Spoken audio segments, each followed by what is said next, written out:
우리 성도님들 한 주셔 동안 평안하셨습니까? 오늘도 말씀을 사랑하셔서 주님의 성전을 차리신 우리 모든 성도님들에게 하나님께서 주시기를 기뻐하시는 은혜와 평강이 충만하기를 축복합니다. 오늘은 우리 함께 교독한 말씀을 중심으로 해서 성경 하나님의 말씀이라는 제목으로 함께 은혜를 나누려 합니다. 내일부터 저희들 교회에서 연말 기도주일이 시작됩니다. 사실은 오늘부터 시작되었다고 볼 수가 있습니다. 연말 기도주일의 그 근원을 저는 레위기 16장이라고 이해를 합니다. 레위기 16장은 속죄일 제사와 관련된 그런 말씀입니다. 주님 오시기 전에 이스라엘은 하나님의 말씀에 따라서 많은 제사를 드려왔습니다. 그 중에 연말에 해당하는 속죄일 제사를 유대력으로 7월 10일에 드렸습니다. 그 내용을 성경은 이렇게 전해주고 있습니다. 레위기 23장 27절에서 29절, 오늘 우리가 함께 교독한 말씀이지요. 7월 10일은 속죄일이니 너희에게 성해라.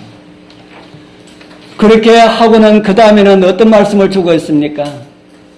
너희는 스스로 뭐 하라 그럽니까? 괴롭게 하라.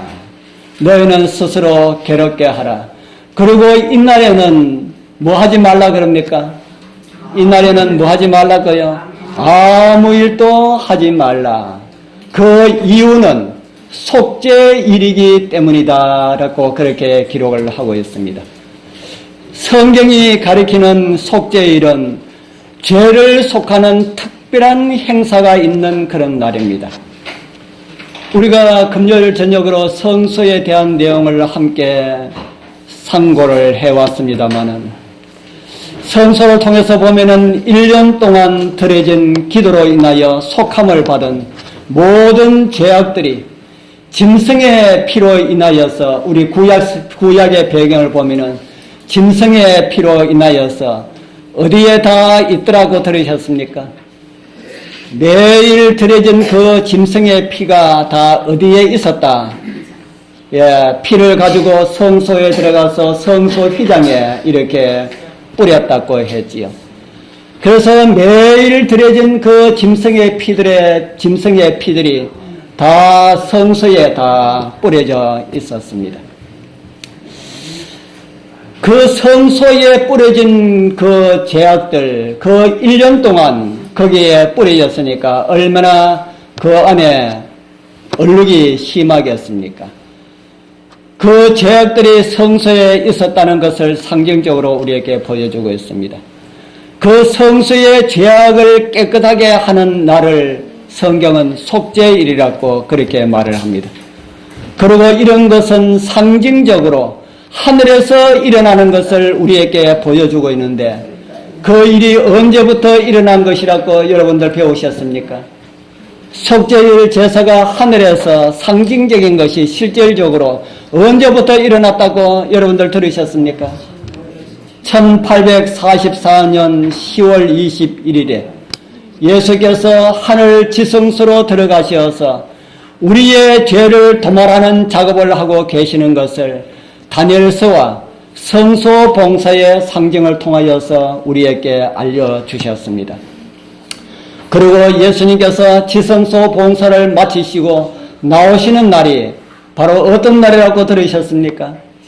예수님께서 지성소 봉사를 마치시고 문을 열고 나오시는 그 날이 바로 예수님의 재림의 날이라고 우리는 이해를 합니다. 속죄일 제사를 드릴 때에 백성들은 어떻게 하고 있었다 했습니까? 아까 우리가 읽어보았지요. 자신을 스스로 어떻게 하고요?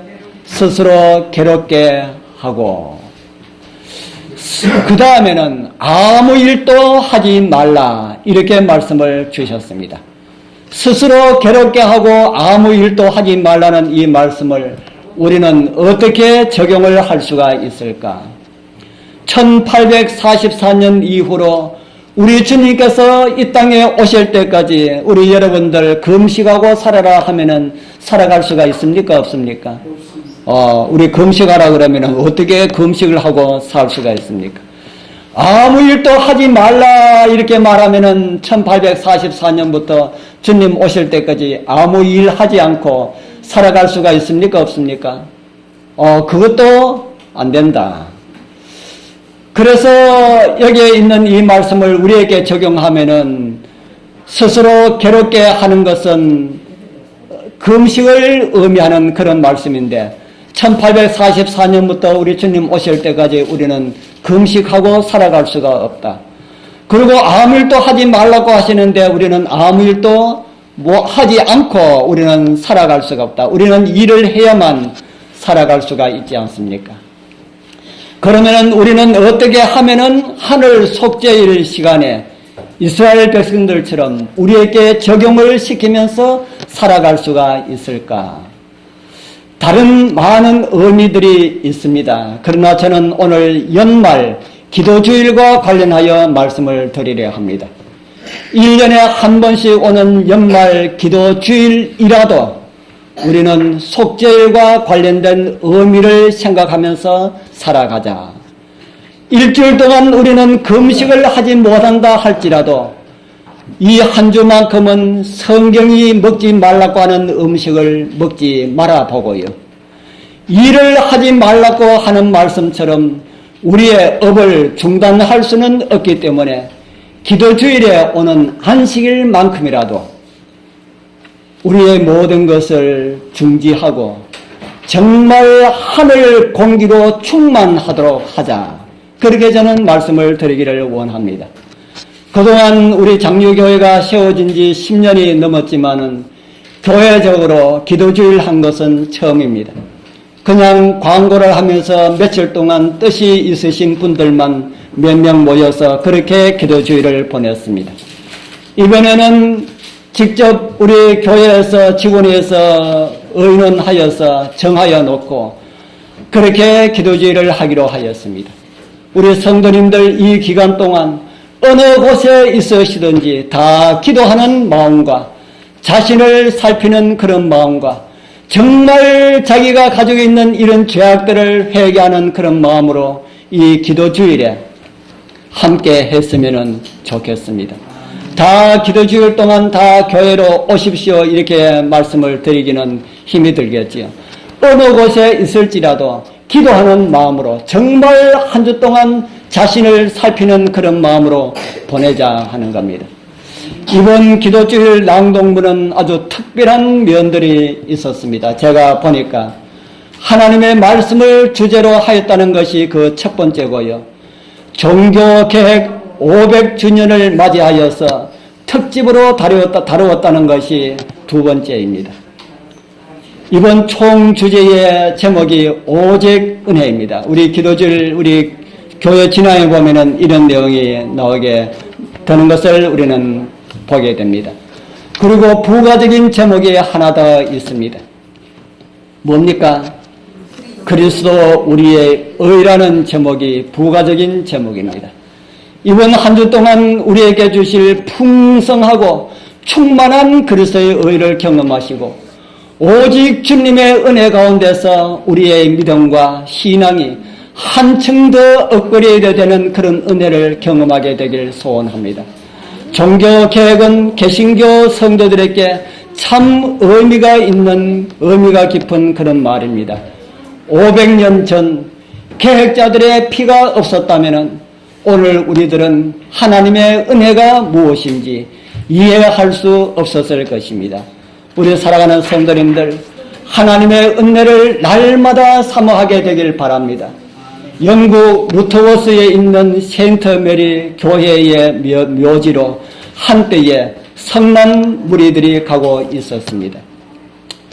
이곳이 오늘날 세인트 메리 교회의 묘지의 일부입니다. 이곳을 찾은 그들은 흥분과 복수심에 들떠 있었습니다. 그들이 무엇 때문에 이곳에 왔을까요? 이곳에 도착한 그들은 존 위클리프의 묘지를 찾았습니다. 그리고 그들은 미친 듯이 무덤을 파헤쳤습니다. 땅을 찍는 꽃갱이가 나무를 찍는 소리가 들릴 때까지 파내려 갔습니다. 이윽고 꽃갱이가 관에 닿는 그런 소리가 들렸을 때에 관이 나왔고 거친 폭력배와 같은 무리들이 관의 뚜껑을 열어 젖히자 위클리프의 유골이 나왔습니다. 성난 폭도들이 그의 뼈를 꺼내어서 불태웠습니다. 위클리프의 유해를 훼손하는 장면을 존 폭스라고 하는 분이 그래가지고 오늘 우리에게까지 이렇게 내려옵니다. 그들은 그 뼈를 꺼내어서 가루를 만들어서 스위프트 강물에 던져버려서 위클리프의 삶과 업적을 흔적 없이 지워버렸습니다. 무엇 때문에 위클리프의 무덤이 훼손을 당하였고 그의 유골이 폭도들에 의하여서 있을 수도 없는 그런 일들을 저질렀을까요? 우리 여러분들의 가족에 있는 각 시대의 대정투 79쪽에 보면은 위클리프라고 하는 제목의 한 장이 나옵니다. 그곳에 보면은 위클리프가 어떤 사람인지, 그리고 무엇 때문에 그가 죽고 난 다음에 이런 일을 당하였는지 이해할 수 있는 자세한 그런 기록들이 그곳에 있습니다. 위클리프는 1300년대에 태어나서 그 당시에 최고의 대학이라고 하는 옥스퍼드 대학을 나오고 그 대학에서 신학을 강의한 사람이었습니다. 그때는 교황천하였습니다. 온 세계 위에 절대 군주로 자처하는 교황권에 맞서서 대항할 사람이나 세력은 아무도 없었습니다. 그런 권력을 등에 업고 온갖 착취를 자행하였고 성경은 성직자들이 독점하였고 일반 신자들은 성경을 읽지도 못하게 하였고 가질 수도 없게 하였습니다. 왜 그렇게 하였을까요? 성경을 보면은 자기들이 하고 있는 것들이 죄악적인 것을 알 수가 있기 때문에 교황의 권위에 대항할 세력들이 생겨날 것을 우려하였기 때문에 성경을 보지 못하게 하였고 가질 수도 없게 그렇게 법으로 만들었습니다. 그런 가운데 위클리프가 태어나서 자랐습니다. 그리고 위클리프는 공부를 다 하고 신학교에 교수를 하면서 절대 독주 군제와 같은 정치를 하는 이 교황과 수도사들의 잘못된 모습을 지적하고 바르지 못한 처사들을 책망하였습니다. 마치 헤롯을 책망한 침례 요한과 같은 그런 일을 하였다는 겁니다. 그뿐이 아닙니다. 수도사들과 신부들만 볼 수 있었던 라틴어 성경을 일반 사람들은, 라틴어를 모르는 사람들은 볼 수가 없기 때문에 그 당시에 영어권에 있는 사람들이 다 볼 수 있도록 영어로 성경을 번역하는 일을 하였습니다. 그렇게 하는 것은 교황권의 권위에 도전하는 것으로 교황청은 받아들였습니다. 그 당시는 성경을 구입할 수도 없었지만은 성경을 가지고 있는 사람들은 다 처벌을 받았습니다. 교황권이 왜 성경을 이렇게 보지 못하도록 하였을까요? 북한에도 공식적으로 성경 보는 것이 금지되어 있지요. 왜 그런 일을 할까?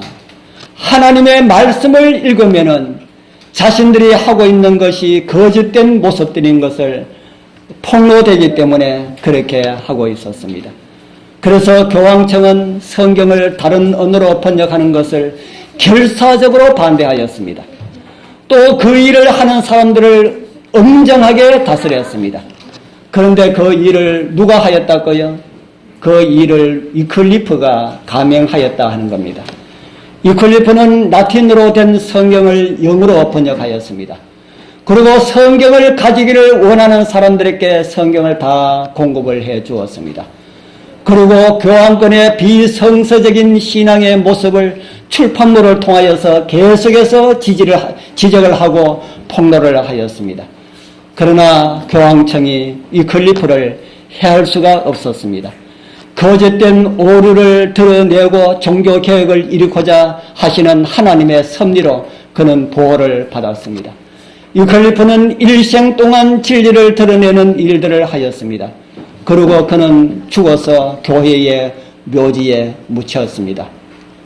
위클리프가 죽은 지 43년이 지났는데 위클리프의 그 가마의 물결을 멈출 수가 없었던 교황은 위클리프가 살아있을 때보다 죽고 난 다음에 더 그의 가마가 더 크게 작용하여서 도저히 그를 보고만 있을 수가 없었던 교황청은 교회 재판을 열어서 위클리프를 화형에 선언하고 그의 묘를 파내어서 그렇게 하라고 지시를 하게 된 것입니다. 그러나 무덤을 파냈다고 그 사람의 영향력까지 없이 할 수가 없었습니다. 오래전 우리나라 대통령을 지냈던 분이 국회의원 시절에 아주 유명한 말을 하였지요. 여러분들 기억합니까? 닭에 무엇을 비틀어도요? 예, 닭에 모가지를 비틀어도. 이분이 경상도 분이 되다 보니까 닭목을 하지 않고 닭모가지를 이렇게 표현을 했습니다. 닭의 모가지를 비틀어도 뭐가 온다고요? 색이 온다. 역사를 거스를 수 없다는 교훈이 담긴 그런 말이라는 생각이 듭니다. 위클리프의 그 영향으로 변하기 시작한 역사를 교황의 권위가 잠재울 수가 없었다 하는 것입니다. 무덤을 파헤치고 뼈를 끄집어내어서 불태운다고 그가 남긴 감동을 지울 수가 없었다 하는 겁니다. 오랜 후에 한 신학자이자 역사가였던 조지 타운젠드는 이런 말을 하였습니다. 사람의 뼈를 불태운다고 그 사람의 영향력까지 없앨 수는 없다. 존 폭스라고 하는 사람은 순교자의 이야기라는 책에서 이런 말을 하였습니다. 이 그림이 순교자의 이야기 속에 있는 그런 그림입니다. 그 가운데 이런 말을 기록하였습니다.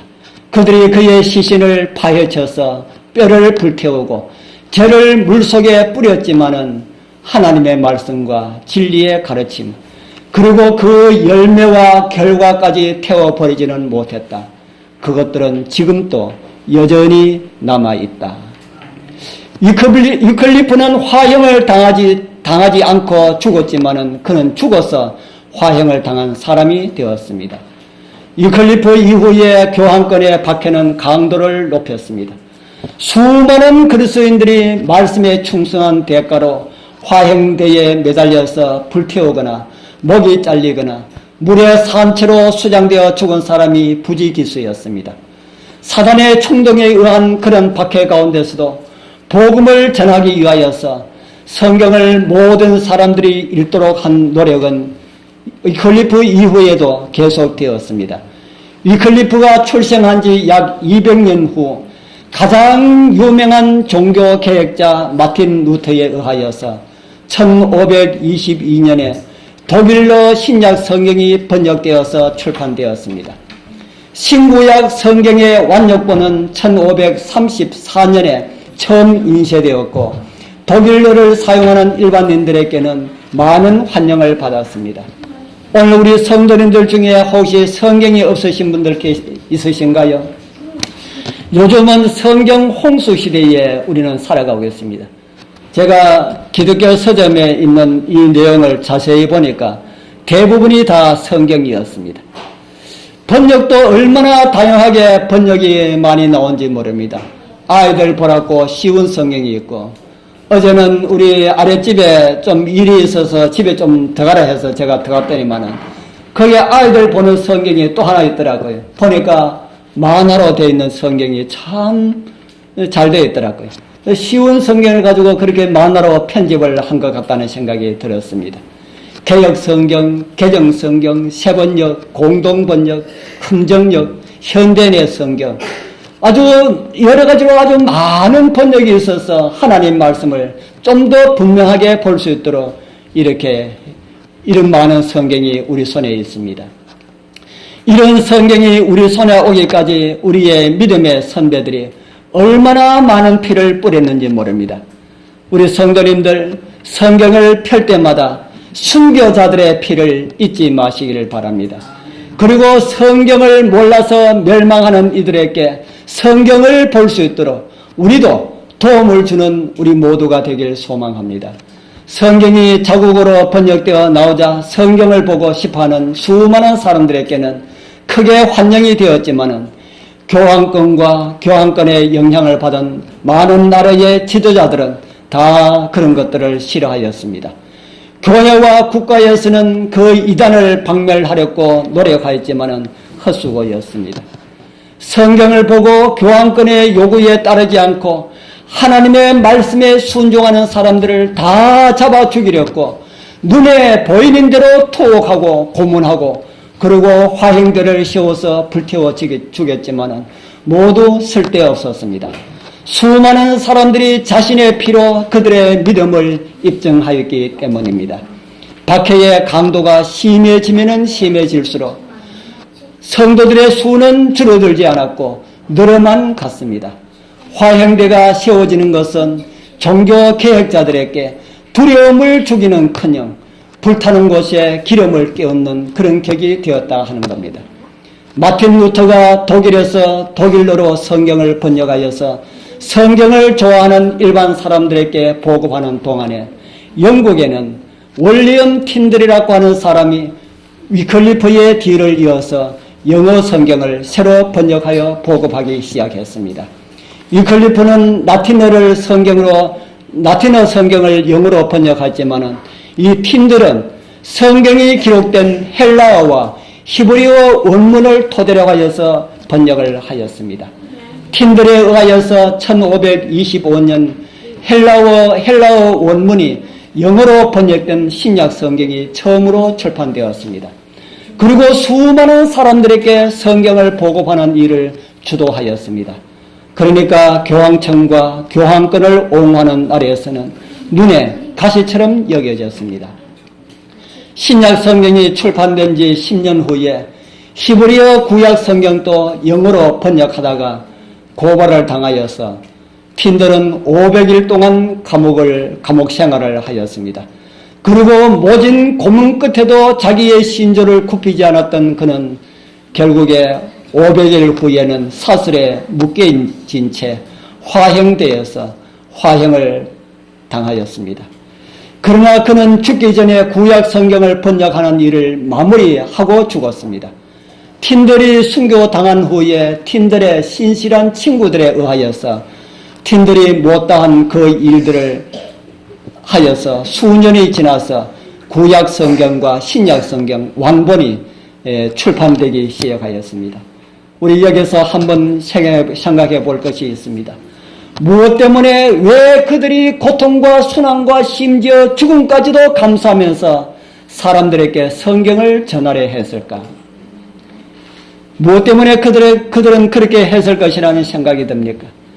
자신들의 이름을 높이려 하는 이유 때문이었을까요? 그럴 것이었다면 그거 하는 것보다 차라리 책을 하나 쓰는 것이 훨씬 더 나을 것이라는 생각이 듭니다. 왜 죽음도 두려워하지 않고 성경을 번역하고 또 전하려 하였을까? 우리는 그 이유를 성경에서 찾을 수가 있습니다. 요한복음 6장 68절 우리 같이 한번 읽어보겠습니다. 시몬 시작. 시몬 베드로가 대답하여 주여 영생의 말씀이 계시면 우리가 네게로 가오리까. 아멘. 우리가 믿는 성경의 신앙에는 무엇이 있다는 것입니까? 영생이 있다. 영생이 있다는 것을 알면은 자기들만 열심히 다니고 믿으면 될 것인데 왜 위험까지 감수하면서 그렇게 성경을 번역하여서 교황청에 미움을 사서 죽임을 당하는 그런 가운데까지 가게 되었을까? 진짜 영생을 발견한 사람들은 그렇게 된다는 것입니다. 그리고 그들은 이러한 것을 알지 못하는 사람들에게 이 귀한 진리를 전해주고자 하는 주님과 같은 그런 마음을 가지게 됩니다. 주님께서는 우리에게 복음을 전해주기 위하여서 하늘에서 가장 어두운 이 지구로 사람 되어 오셨습니다. 그리고 복음을 주시고 돌아가셨습니다. 진짜 생명의 도를 아는 사람들은 그러한 주님의 모본을 따라서 살아가게 된다 하는 말씀입니다. 우리 성도님들, 우리는 어떠합니까? 우리도 그런 마음을 가지고 그렇게 살아가야 하지 않을까요? 긴가 민가 하시는 분들은 탐색하기 위하여서 적극적인 모습을 보이지 못하지만은 정말 영원한 생명을 발견한 사람들은 이 땅의 모든 것을 초월하고 그렇게 살아야 되지 않을까, 저는 그렇게 생각합니다. 이 모든 것들은 영혼에 비하면 너무 시시해 보이기 때문입니다. 우리 사랑하는 성도님들, 우리 선배들이 피를 흘리면서까지 성경이 우리 손에 쥐어지도록 하였습니다.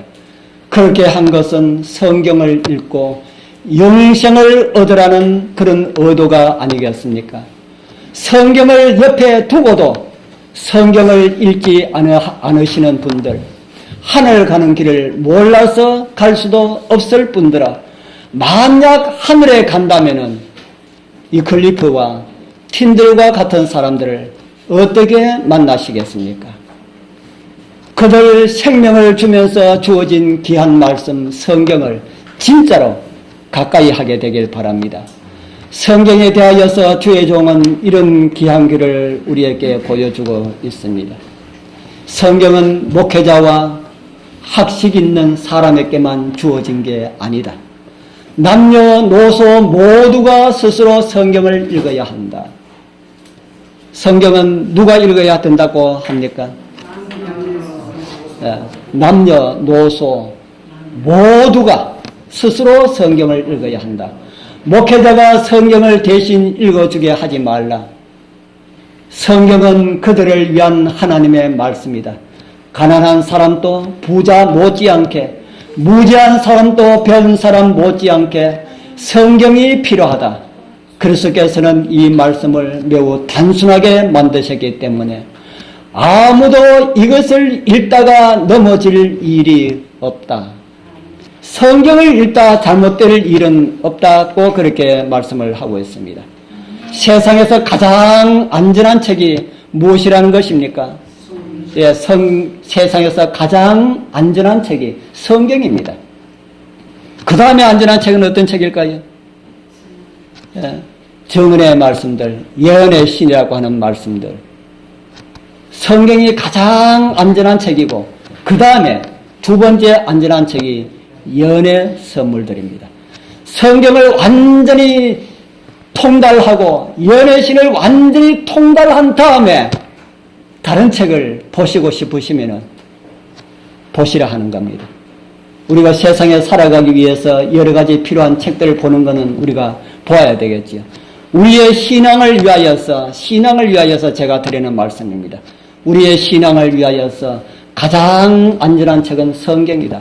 성경 외에 다른 책을 보면은 우리가 헷갈릴 수 있지만은 성경은 그런 것이 없다 하는 겁니다. 성경이 없었다면은 이루어질 수 없었던 그런 일들이 있었습니다.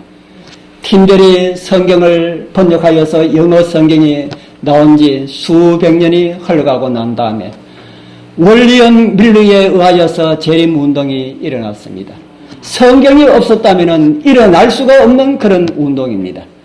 이 윌리엄 밀러는 다른 책 가지지 않고 오직 성경하고 성구사전은 어느 성경이 어디에 있다고 이렇게 가르쳐주는 그런 성구사전이 있습니다. 성경하고 성구사전만을 가지고 성경을 연구하였습니다. 윌리엄 밀러는 우리 교인이 아닙니다. 침례교회, 그도 신학자가 아닌 침례교회 평신자였습니다. 그런 그가 성경 연구를 함으로 예수님의 재림의 임박함을 깨닫고 재림을 전하기 시작하여서 1, 2년 사이에 미국을 발칵 뒤집어 놓았습니다. 그 결과로 인하여서 제7일 안식일 예수 재림교회가 생겨났습니다. 그리고 로마 카톨릭에 의하여서 가려져 있었던 성경의 진리들이 하나 둘 드러나게 되었습니다. 1963년 우리 교회가 공식적으로 조직될 무렵에 성경 본문을 그대로 받아들인다는 개신교회의 성경 원칙을 그대로 적용하여서 안식일 문제와 죽은 자의 상태, 그리고 성소와 조사 심판과 같은 우리 교회의 근본적인 진리들이 확립되었습니다. 우리 교단 초창기에 있었던 성경 연구와 관련된 정언의 말씀 중에 이런 감동의 말씀이 있습니다. 가래 뽑은 기별이라고 하는 정언의 말씀 가운데 이런 말씀이 있습니다. 206페이지입니다. 1844년 실현기를 겪은 후에 재림운동을 이야기합니다. 마치 숨은 보화를 찾듯이 진리를 탐구하였다. 성경을 탐구하였다. 나는 저들과 접촉하였으며 우리는 함께 연구하고 열심히 기도하였다. 때때로 밤늦게까지 남아있을 때가 있었으며 어떤 때는 밤을 꼬박 세우면서 빛을 받기 위하여서 기도하였고 말씀을 연구하였다.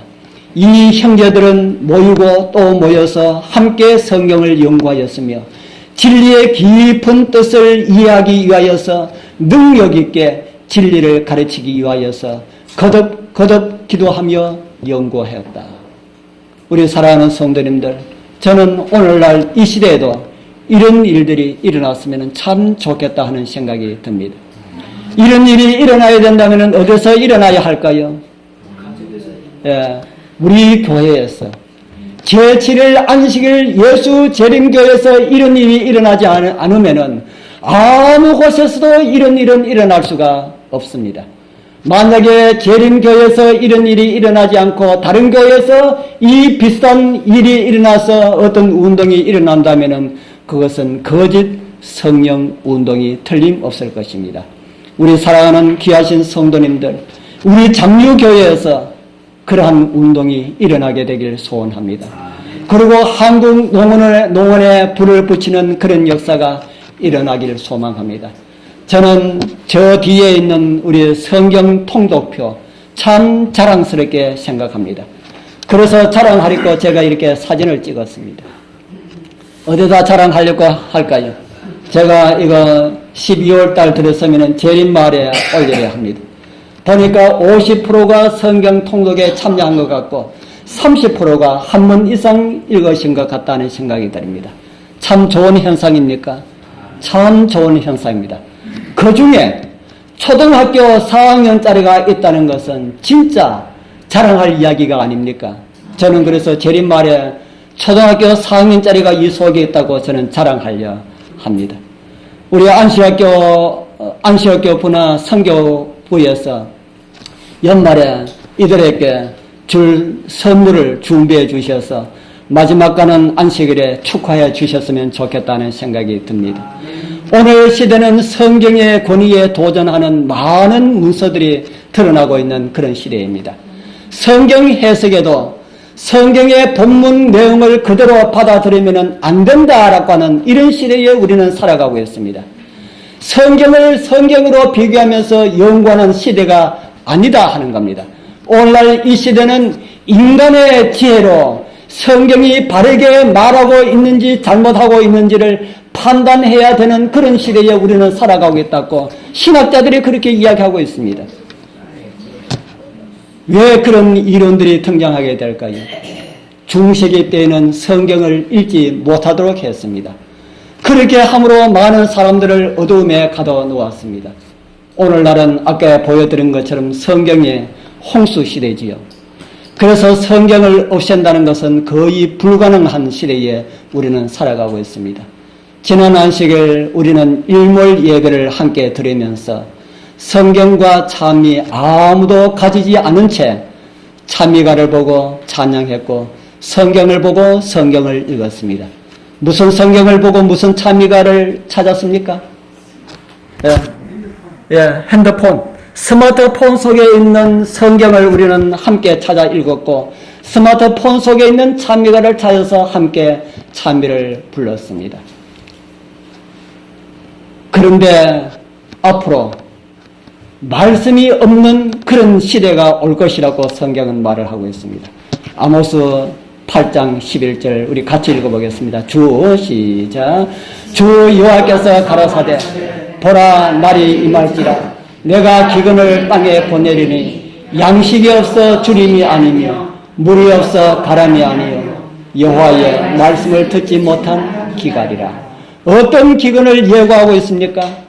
말씀을 듣지 못한 기갈이다. 이렇게 말씀이 홍수처럼 많은 시대에 어떻게 말씀을 듣지 못한 기갈이 올까?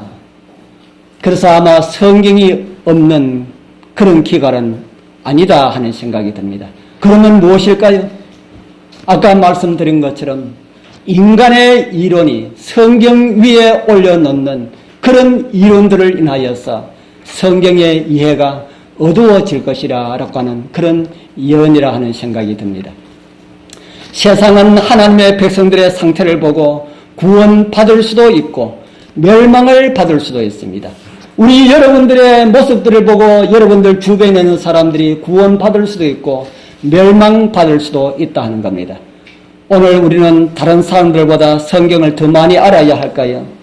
하나님의 백성들은 믿지 않는 사람들보다 더 많이 알아야 할까요? 재림교회의 사람들은 다른 개신교회의 사람들보다 성경을 더 많이 알아야 할까요? 교회 정언에 보면은 이런 말씀이 있습니다. 사람들이 알고 있는 것보다 제자들은 더 많이 알아야 한다고 하나님은 요청하신다. 이 말씀이 오늘 우리에게 적용된다면 여기에 나오는 이 제자들은 누구를 가리키는 말일까요? 누구를 가리키는 말일까요? 제자들은 재림 성도를 가리키는 말이라 하는 생각이 듭니다.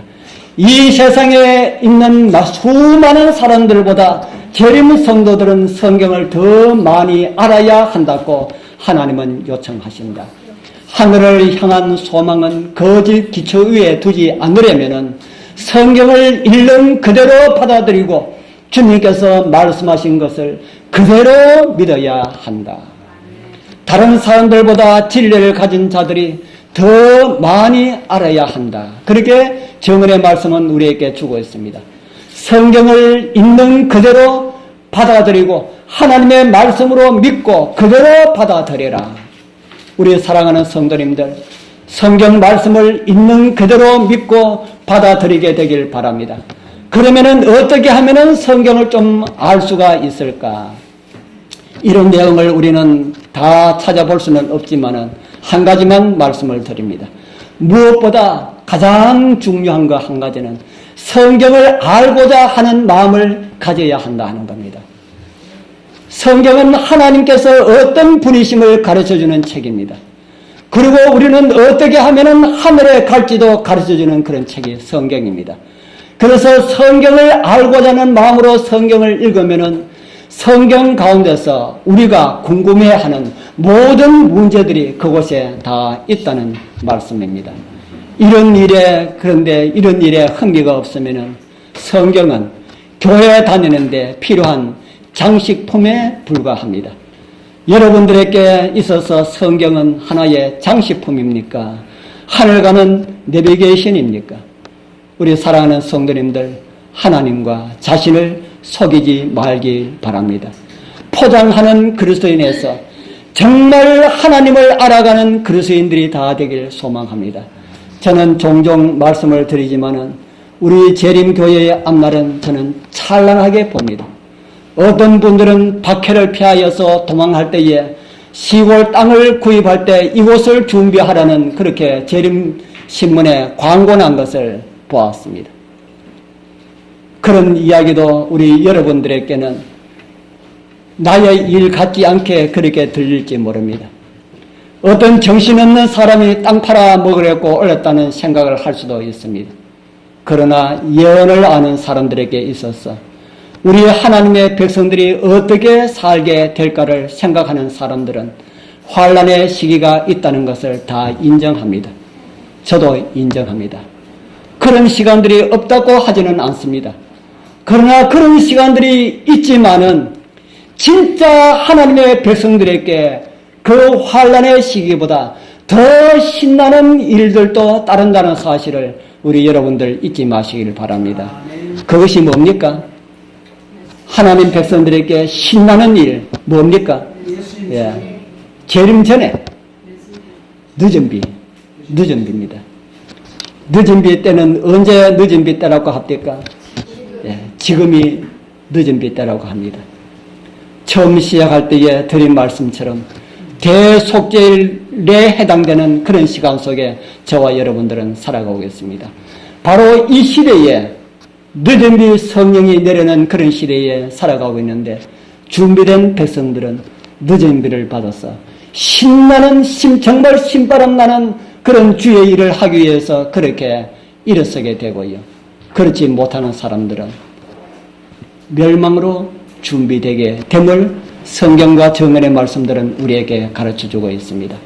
나의 믿음과 신앙을 영원하신 반석 위에 두어서 순교자들의 피로 지켜온 성경이 가르쳐주는 그런 믿음을 따라서 살아가게 되길 바랍니다.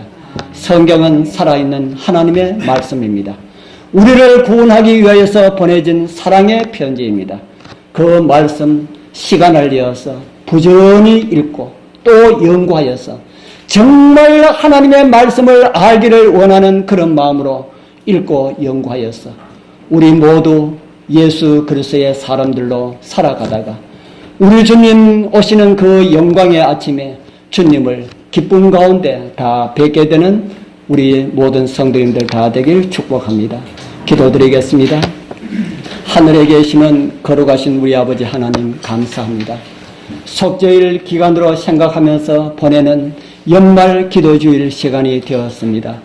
우리의 삶을 주관하사 온전한 믿음의 사람들 되게 하시고 정말 주님 보시기에 부끄러운 허물들을 다 용서함 받고 깨끗하고 청결함 받는 그런 한 주가 되게 하옵소서. 그렇게 우리 세 사람 다 된 그런 신앙인으로서 새해를 맞이하게 하여 주옵소서. 예수님 이름으로 간절히 기도드리옵나이다. 아멘.